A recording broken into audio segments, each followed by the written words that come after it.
Zərərli ticarət. Quranın bir çox ayəsində insanın bu dünyadakı fəaliyyəti ticarətə bənzədilmişdi.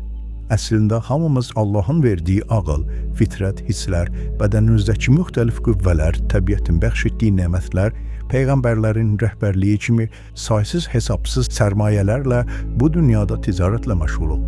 Bəziləri bu ticarətdən qazanc əldə edib səadətə çatdığı halda, bəziləri də nəinki qazanc əldə edə bilmir, hələ üstəlik əlindəki sərmayəsini də itirərək iflasa uğrayır.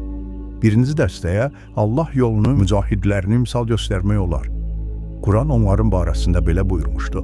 Ey iman gətirənlər, sizi ağrılı-acılı əzabdan xilas edəcək bir ticarəti sizə göstərinmi? Allaha və onun elçisinə iman gətirin. Allah yolunda malınız və canınızla cihad edin. Səf surəsi 10-11-ci ayələr.